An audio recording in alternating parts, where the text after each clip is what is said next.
Welcome to another week of the AFL North Coast Footy Show. Good to be here, PT. Great to be here, Cross. Absolutely, and what a mouth-watering weekend of finals footy we've got this weekend. Everything out at CX International Stadium, which is just fantastic. Really looking forward to both the seniors and then the juniors grand final. A bit of feedback received through the week, mate. Some really positive, some pretty average. We decided to power on though. Absolutely. A weaker duo would have succumbed and pulled the pin, but we're going to power on. Particular mention to Tim Chapman for suggesting that if we raise the height of the camera, we might look a little bit better. I think it's come up all right, mate. Yeah, much fewer chins this week. Absolutely. So looking at the juniors first, mate, the grand finals. It's an exciting time of year for everybody. I'm going to have a bit of a look at the under-11s first. We've got Port Macquarie. They won through from the semi-finals, second semi-final, straight through to the grand final, which was big. They beat their opponents from the grand final, the Northern Beaches Blues, who were undefeated until that point. So this is a fantastic contest. That game that Port won was in Port, so that will certainly hold some advantage for them to win that game. But Northern Beaches had a good win last week, and it should be a fantastic game. Port Macquarie have got all the Ryans in there. We've got the two brothers, Ryan, sons of the coach, Adrian Ryan. So that's fantastic. Tom Ryan he's been certainly one of the best players all year from the competition, the under-11. So that's fantastic to have him in a grand final with his younger brother. But Ryan Davis as well. So there's plenty of Ryans floating around in the Port team. It's a Ryanathon. A Ryanathon, absolutely. And Northern Beaches, a couple of standouts for them all year. Aidan Newith. He's been a great player, and also Serge Den Blyden. So both of those guys are in the Swans Academy now and have had a fantastic year in their last year of under-11s. So looking forward to the clash. I think it'll be an absolute cracker. Yeah, it should be. And yeah, not sure. Cross, I don't know if you know Northern Beaches Blues. Any flags in their history? Well, I don't believe so in the juniors, no. So that's fantastically exciting for them to get through to the grand final. And look, feel free to let us know, viewers, if you think they have won a premiership before, but we certainly don't think they have in junior level. So that's a great opportunity for them. And look, regardless of the final score, they should be very proud of their effort this year. 2 years ago, they entered an under-11s team and then had to pull the pin because they were struggling in numbers and all that sort of stuff. So it's a great effort to even make the grand final. Yeah, it's been a really impressive development for the club, and I think, I suppose in a different way, really impressive too by Port Macquarie, because they took the punt this year and they split their under-11s into two teams, which was credit to them for doing that, and they've still been able to deliver on-field success, which is really good for them. So absolutely. But I think moving forward, looking at our youth girls game, which is Coffs Breakers, who've only lost the one game for the season, which was the first game of the year, up against Grafton Tigers, who I think it was 5 weeks ago were sitting in 4th place on the youth girls table. They've managed to get full strength on the park and really come home with a wet sail from there, including a good win on the weekend against Macleay Valley Eagles in the prelim final. Really set up the win, I think, playing a strong breeze down at Richardson Park, and really the work they did in, I think it was the second and the fourth quarters when they were kicking into the wind, is really where they won that game. They certainly ran it very well in those quarters into the breeze. Certainly did, but apart from anything else, super coach Murray Muzz Wynn was down there doing a bit of a reconnaissance. Look, I believe that the word I'm hearing is that he spent the week reviewing the 2000 AFL Grand Final, watching the Bombers win. He's only answering to the name Sheeds at home at the moment. But I've got the scoop. I've actually talked to Muzz through the week, and I've got the scoop. Wow. Crawls. What is it? So Muzz has got the game plan that's going to bring home the flag for the Breakers. So a lot of thoughts gone into it, and what he's worked out and what he's going to instruct the girls to do, he's telling them, and by the way, when this comes up trumps, you watch Muzz become favourite for the Gold Coast Suns coaching gig. Oh.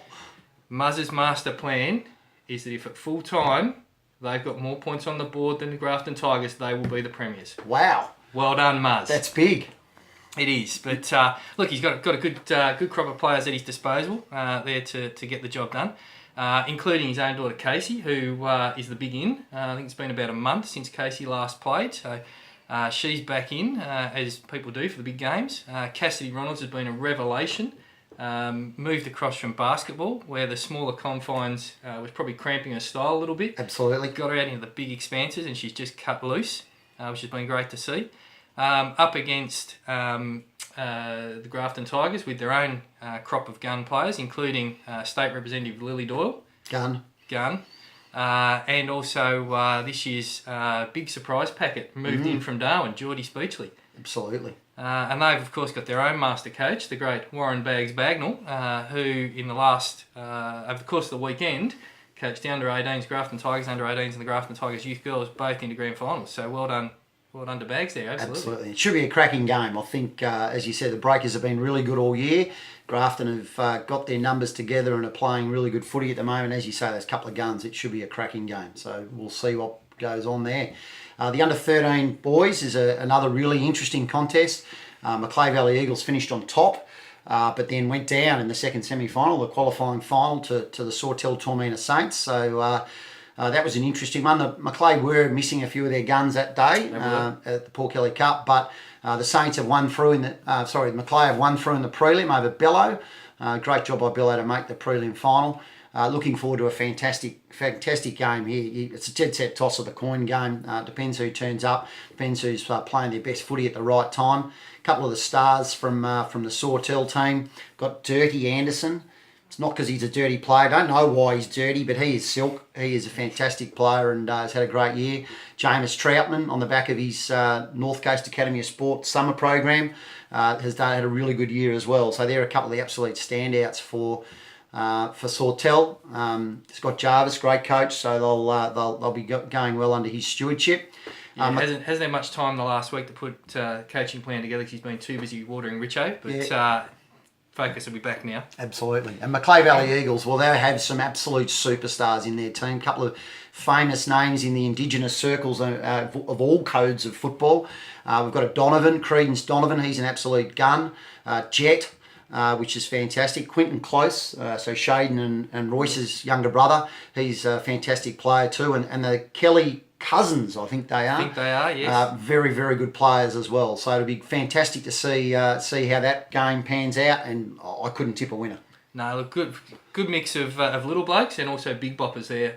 Big Lamar. Amongst the names. Big Lamar, absolutely. Absolutely. Man Mountain. So it should be a great game. And then that leads into the under 15 and a halves, which is probably the one game that's sort of looking like, unless there's the real upset, that the favourites will get the job done. Yeah, look, I mean, Port have been the standout team in that competition all season. Haven't lost a game all season.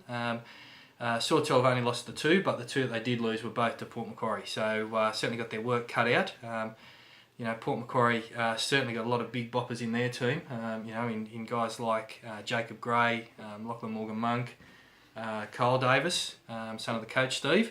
But also some other guys, some fleet-footed younger blokes there, and guys like Jack Turley and played seniors. Jack Turley this year. He did, yeah, and even young Ed Smith. Those guys, certainly going in favourites up against Sawtell, coached by Matt Yoda Anderson. But they've got got their own good bunch of blokes too. They've got some very silky, skillful players in blokes like Tyler Donovan and Ronan Singleton. But also, a couple of other guys, taller guys who will certainly have their work cut out for them, trying to match up with the Port blokes, like Jonah Horan and good even player. Zach Pornovich.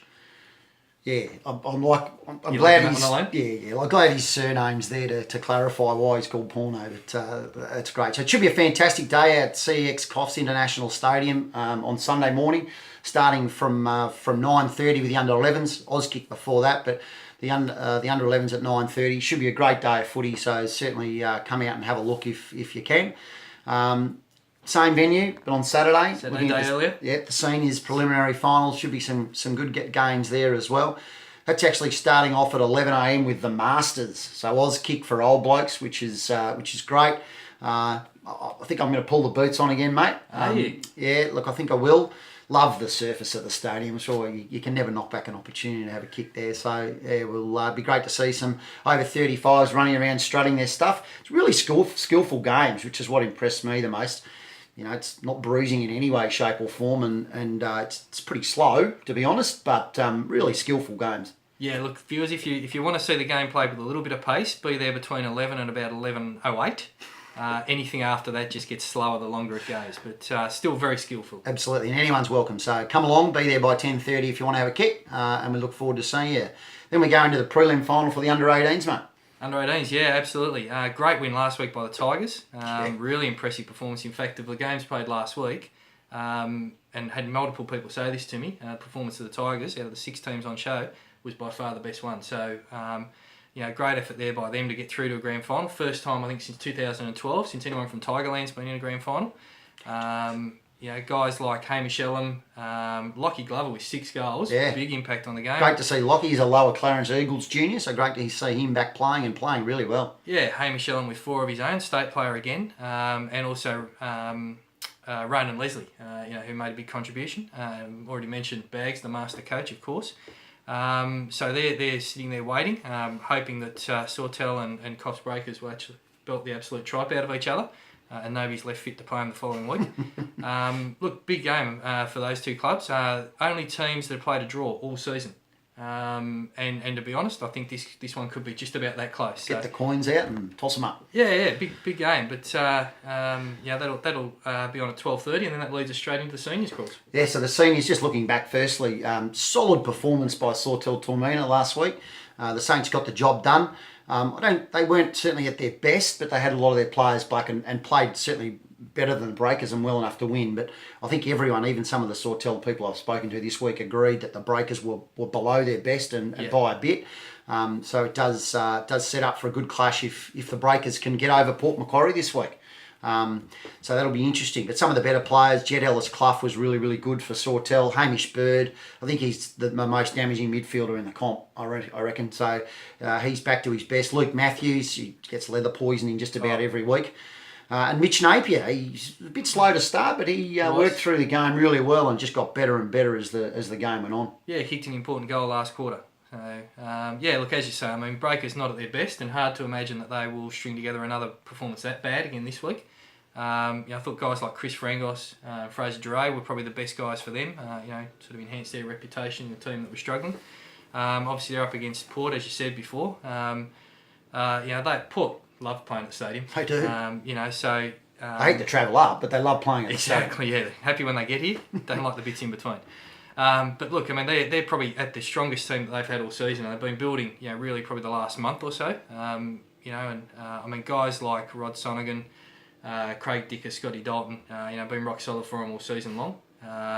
Speaking of long, Luke Long, expected to be back in this week. That's a scoop. Along with probably Blake Nelson. I think Nelson's having a fitness test with the great Johnny Stanglin probably tonight, and we'll know more after that.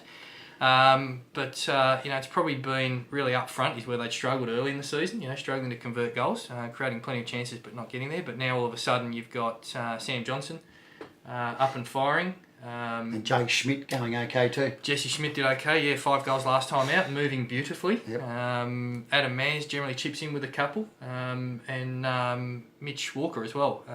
Was really good for him last time out. So they've probably got 4 options now that all really need to have some attention paid to them.